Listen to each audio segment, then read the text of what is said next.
moving to the next panel, this is a fireside chat. I had this thought that brands on marketplaces also follow the Pareto principle. 20% of the brands take away 80% of the orders. How do they do that? What do they do? इनके brand में ऐसा क्या है इतने लोग आ रहे हैं? So I would like to invite the next speaker, Ms. Naiyya Saggi, who is the co-founder of the GoodGlamGroup and CEO of the Good Community. A huge round of applause for Ms. Naiyya Saggi. And she will be moderated. Thank you so much. She will be moderated by Ms. Nazia Alvi Rehman, editor at Exchange for Media. So a little bit about Ms. Naiyya Saggi is the founder of the GoodGlamGroup, South Asia's largest connect to commerce conglomerate, and the CFO and founder of Baby Chakra. She is a Harvard Business School alumni, where she was a Fagbren and J.N. Tata Scholar. She previously worked as a management consultant at McKinsey and the Bridgespan Group.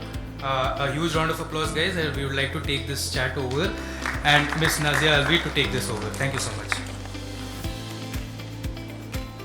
I'm audible, right? So I have this privilege of speaking to Naiyya, a young mom and someone who has made the entire women community so proud by launching so many. And I'm also a mother, you've given us a platform. I remember going to Baby Chakra when I was expecting and reading the blogs. The whole idea was so amazing in the sense that you felt that you're not alone in this journey, because 9 months is a very long journey. So you gave us that platform. So to begin with, I want to thank you for that. And so today we are talking about building brand communities. So I'll stick to it and not talk too much about our mother experiences. So I wanted to understand that you started more like a product company, in the sense that about media company where people were coming and talking. How did it transition into launching baby products? How did that come in? Can you hear me? Yeah. Okay, hi everybody. It's a pleasure to be here, first of all, and I'm so excited to be sharing with you what we're doing at Good Communities today. And that's why Jyoti actually reached out to say we'd love to know what you're doing at the GoodGlamGroup, building out these amazing verticals and sort of really kind of reimagining building a digital-first FMCG conglomerate. So just to answer your question very head-on, Nazia, so Baby Chakra, the idea behind Baby Chakra was, like you very correctly said, right? There is still, I would say, a need for communities of care in the whole pregnancy and parenting ecosystem, and that is what we set out to solve and build. And we built out what is actually in like the largest community, actually 30 million mothers, 10,000 doctors who come together on our platforms, our app, our mobile web, on WhatsApp, offline, to connect with each other in hyper-personalized journeys of care, right? So like literally you get daily tips, you get, to connect with peers, like in 6 weeks pregnant, 10 weeks pregnant, moms of 3-year-olds who are in your city, your locality, connect with doctors, nutritionists, gynecologists, pediatricians, dermats, etc. Now what happened, what was very interesting, in 2021, I actually met Darpan, who was the founder of MyGlam. And my vision with Baby Chakra was always Ghar Ghar Baby Chakra. And which meant that, of course, from a product, tech play, we'd gotten there. From a media, content, community play, we'd gotten there. But I wanted to get there from actually an actual physical product play. Because the more we talked to mothers and we were launching a bunch of brands and we were seeing sort of the sentiment, we realized that there was still a lot of missing gaps in the market that we could solve for. And when I met Darpan, his success with MyGlam as a cosmetics first play, so he kind of knew the entire sort of business of building brands, product brands, and I kind of knew the whole, community content space. And of course, Priyanka had already joined in by then, who founded PopExo. So the three of us kind of came together and said, okay, how do we build this, ek aur ek 11 kind of construct? How do we build something which will, essentially leverage content, community, and commerce into really leapfrogging our journey into people's homes through their smartphones, but equally through marketplaces, through offline channels. How did all three of you meet? Through Baby Chakra or through? So I was building Baby Chakra. Darpan and Priyanka had already seen some very strong success on the content to commerce journey with the PopX or MyGlam acquisition merger at that point in time. So that's how we met actually. So, you know, they were looking for someone to come in and, you know, then sort of take the vision forward as we'd seen it. And that's So at MyGlam, you're clearly the pioneer of, you know, building the brand community. So how do you define it, and, you know, how has it worked for MyGlam? So, you know, yes. So, I mean, I think coming to where we are today, right? We've been operating in stealth on the brand community side actually for the last 8-9 months now. And the whole promise has been, I think, if you really kind of go back, right? What are the trends we see before us and what are the insights we're basically working off, right? One is that it's super critical for all of us to have first party data and first party insights. I think the need today is more than it ever was before. The second, I think my prior panelists also talk about this, right? The really deep, sharp insights into really knowing your customer and knowing what they need at any given point in time and being able to preempt it. And the third, I think, building trust.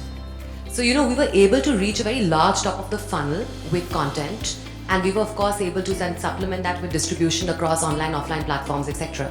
But how do you really start really building trust? And that can only come when you build communities.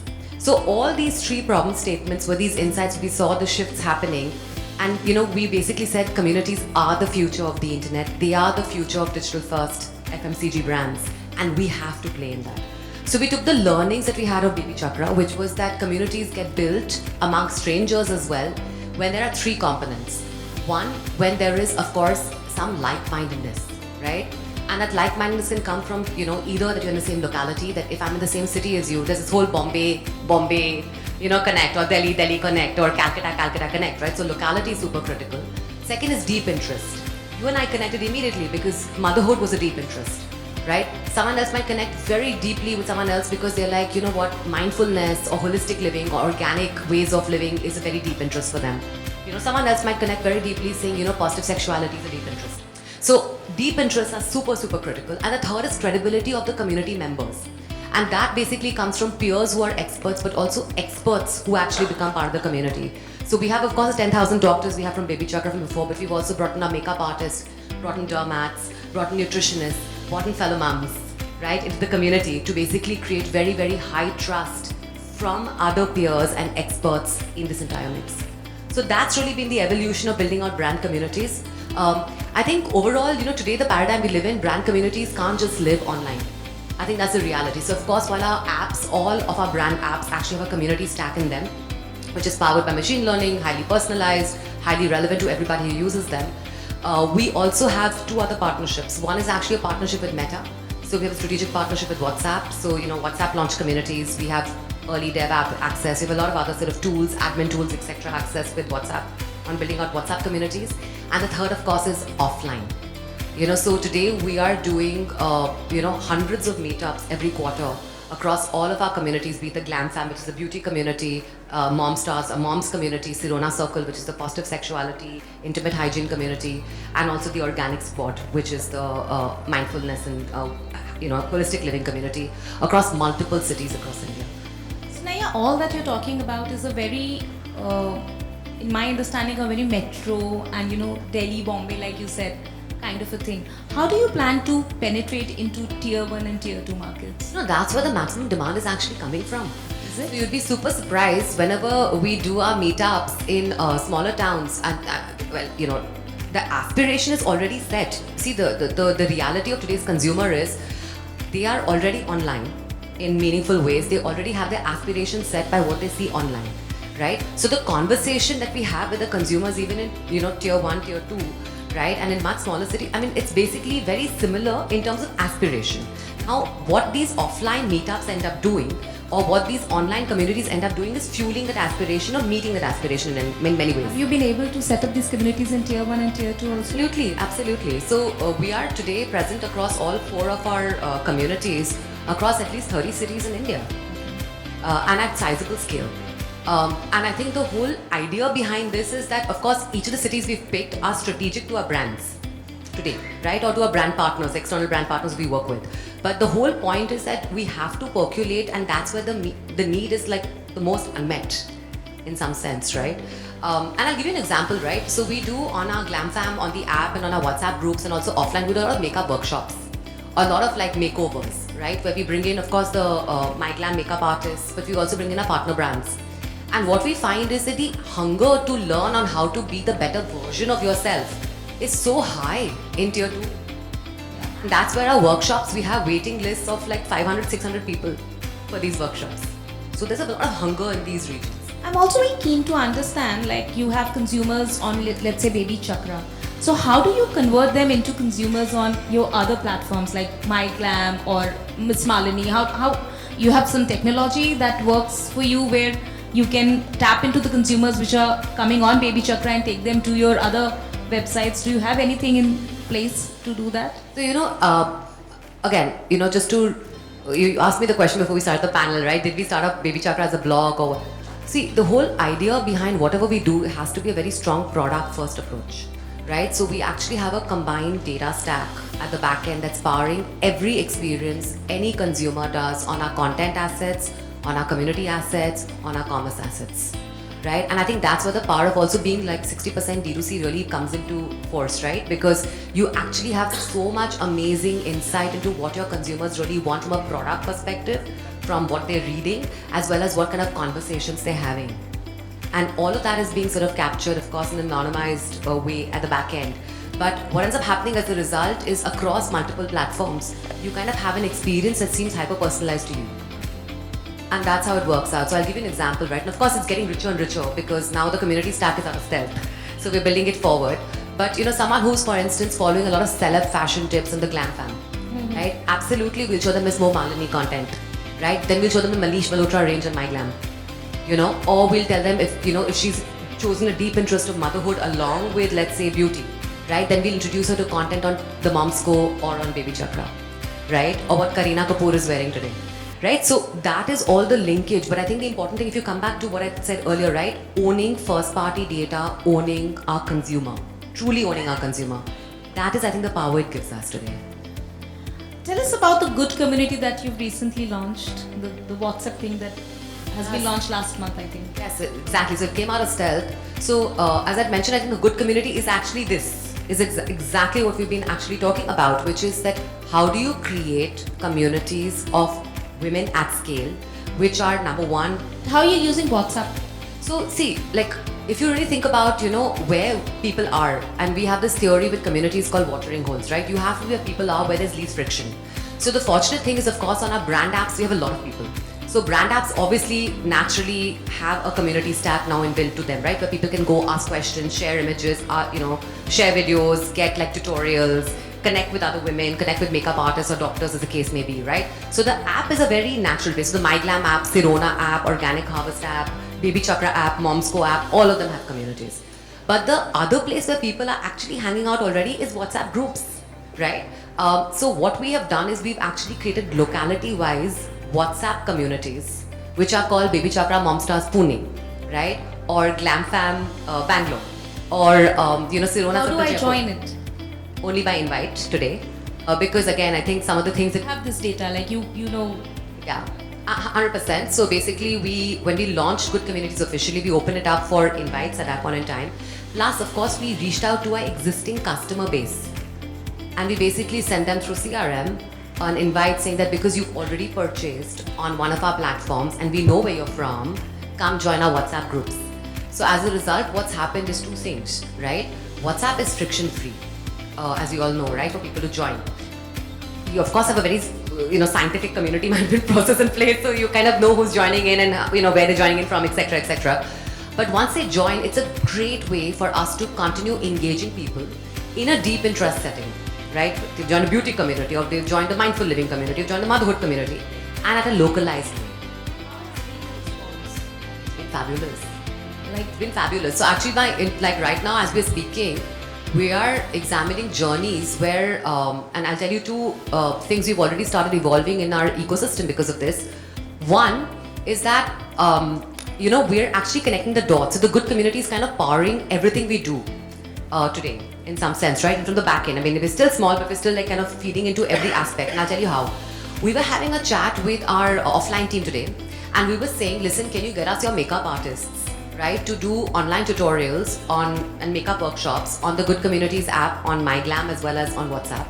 And then we will be getting makeup artists from specific cities. So then through that workshop that they do virtually, they can basically say, hey, listen, why don't you come for a more custom experience to my store, Shopper Stop or whatever any empty store that we have, and I will do a makeover for you here. So you're kind of seeing an omni-channel pull just from that experience, and vice versa. When we do the offline meetups, we're basically saying, hey, why don't you join our WhatsApp community, or why don't you join our app today and become part and get daily tips and get daily experiences, daily insights, and connect with like-minded community members and experts, right? So it's working on an omni-channel basis. And the second thing, of course, the cost of, as we all know, the cost of CRM is not getting cheaper. So when you have them join onto your WhatsApp group, you're basically, or to your app, you're basically able to engage them every day, pretty much with their lives. So you see very strong longitudinal cohorts, not just one transacted user who came in, transacted, went away. And you had to kind of send out emails, send out WhatsApp, say please come back and buy. You are engaging them in a hyper-personalized way and in a daily way with community content, which actually has the highest lift. But WhatsApp is also a very personal space. So did people also feel that this is like you're coming into my personal space, or if you would want to share the size, what is the size of the group? So see, with WhatsApp, what we've realized is people are already part of communities. So I think all of us are part of family communities in the first go, right? And I think that kind of is the starting point for most of us. But if you look at women, right, a lot of women are already part of either motherhood communities on WhatsApp. There are large motherhood communities on WhatsApp, as we know, right? Or they are part of locality communities, right? So there'll be college girls who formed a WhatsApp group to kind of hang out together to say, this is my safe space, hey, I'm going to catch a cab back. So we've leveraged these insights to say WhatsApp is already a place where people are comfortable being part of communities, as long as the communities are judgment free, as long as they're safe, and as long as they're locality based and deep interest based. So if you create this whole judgment-free, safe experience, keeping in mind it has to be localized and it has to be deep interest based, because if I join as a mother, but for the entire Pune, you will have one community, or you will have it area-wise? So today for entire Pune, we'll have one community, but that will be segregated by deep interest. So it will be Pune mothers. So Baby Chakra, Pune. Or for beauty, right? Tomorrow actually we're doing 2 meetups. One is a mom stock that we're doing with our community with more than 150-200 moms attending. So that will be all the moms from Bombay would have been invited to the mom stock in Bombay. And there's another community meetup we're doing tomorrow in Pune, which is a glam talk, which is where we're getting about 200 women to do a workshop, a makeover workshop. That would be glam talk, glam fam Pune. So that would have been the invite sent out to those communities. So we have it by deep interest and by locality on WhatsApp. You are perhaps sitting on the largest data pertaining to women in India, you through Ms. Malini and Baby Chakra. What are the trends that you have noticed in last few years? How have women consumers changed, or their preferences and choices have evolved over the years? It's been fascinating. So to answer your point on the data, right, every month we're reaching about 200 million monthly active users, which is 45% of the social media population in India, right, through our content assets. That's crazy. So and then of course we have 20 million registered customers, people who bought off our platforms, right? So you're completely right. I think the kind of insights we kind of get are really mind-blowing sometimes. But I think just 2 things that I just want to call out, right? One is that insights, and I'm saying these are the trends from Korea, these are the trends from the US, this is the trends from Singapore, from Southeast Asia. I want to bring those to India. But I think the Indian consumer, the Indian woman is basically now taking a lot of pride in her own identity, in her own needs, and there's a lot of localization, personalization that's happening. And to do that, what we started doing is we run a survey on our platforms, right, through the community stack and through the commerce stack. Every month we have about 700,000 people fill in that survey across all our brands, telling us what do they need now. What are these things? It's across. So, depending on the brand, right? So, someone will tell us what is empty today for them, or what is the need that they have in the motherhood ecosystem or in the baby products ecosystem. What are the kind of trends they need in, let's say, beauty? What are the kind of trends they need in hair care? What are the kind of trends they need in, intimate care, right? So, we're able to preempt through these user bases a lot of trends that you normally won't catch if you just follow what the West is telling us. I think that's been one very important piece that we've been able to also solve as community, really hearing it first from our consumer and being able to buck the trends, right? So when you look at our, for instance, marketplace data, most of our products when we launch become bestsellers because we're able to preempt what people want. The second thing we're able to do is also create word of mouth. And I think that's super critical, right? Because when people, I mean, of course, you have content is top of the funnel, right? But what communities ends up doing, and with this user base, what we end up doing is, you kind of see points of influence in your users, right? So someone who posts, you suddenly see she has a large following on your app, and you suddenly see a small spike in certain product sales that she has basically applied. So you use that data and you basically nurture her into being more of a community advocate than ever, right? So those are the kind of insights we see that, one is, of course, people are very clear on what they want. They're open to articulate it. If as brands and as communities we reach out to them for that articulation, and you preempt trends as a result. And number two, the center of gravity is moving a little bit from celebrities and influencers to actually being real people like me, who I would trust. And when they post a product recommendation with their demo, with that usage, you see a much sharper lift in that cohort, right? So I think as brands, that's what we're looking at doing. Can we move cohort by cohort by cohort by cohort and identify the next level of real people, of peers and of experts who kind of drive consideration and actually drive conversion versus using media platforms? But you're yourself an influencer. You've done some, you've done some films. On LinkedIn, I was doing the research. On LinkedIn, I saw such huge following that you already have. No, I'm not an influencer at all. Please, I wish I was. My next question is around influencer marketing. Correct. Do you think this space is already overcluttered, or you think that it's likely to grow further? So I won't talk about influencer marketing, but I'll tell you a little bit about things that I find very, very compelling. I think okay, let me step back a little bit, right? So we do have a vertical called the Good Creator Co, which has more than 1.5 million influencers within it, right? So that's the third vertical of the group. It's very, very successful, does amazing work for our brands internally and also for external brands. And I think what we're finding there is that there are certain services that influencers still need that the GCC is meeting today, and that's why the stickiness on the influencer side. However, that said, if you really look at stuff that's gone viral from our end, right? It's been videos that have been shot on literally 6,000 rupees, 10,000 rupees, 15,000 rupees, but shot with real people, shot with real stories, shot with a lot of creativity. So I think what we are also realizing today as a group is that, when you have to be when you have like a whole host of brands, you have a whole host of products you're launching as frequently as we do, you have to reach people across your media assets, across your influencer assets, but you have to reach out to them through very highly creative, real people's testimonials, stories, demos, experiences shared in extremely compelling, very, very authentic ways. And I'll give you an example. I think probably what you're referring to is my daughter and I have a 4-year-old, yeah? We came up, the team came up with this idea, label padho moms. Basically, look behind your product to read what's in your kid's product, and what's in your own product. And the team came to my house. We shot it literally in a 10,000 rupee budget. And that video went viral, right? It got about 10-15 million views because people immediately, first of all, connected to the mission, label padho moms. You want to see what's in the back of your baby product or back of your kid's product. And there was a pledge that a lot of community members took, 10,000 community members took to basically say, we pledge label padho moms. And then that video went viral. So I think what we're realizing more and more is that as the next sort of wave that I see before us, I think influencers will become where celebs are today, right? Some influencers will be very, very sharp, extremely high, like audience base, right? A lot of credibility they will still retain, but there'll be a very shallow pool of people who'll be able to meet that bar, right? So it'll come back to being real, authentic, peers, experts who can still guide that decision, still basically determine 85% of our purchase choices, to be honest, today, but are not being aggregated together and given a consolidated voice or given the tools through product and tech to really make their voice heard with relevant cohorts beyond their immediate cohort of friends and family. And that's really the future as I see it.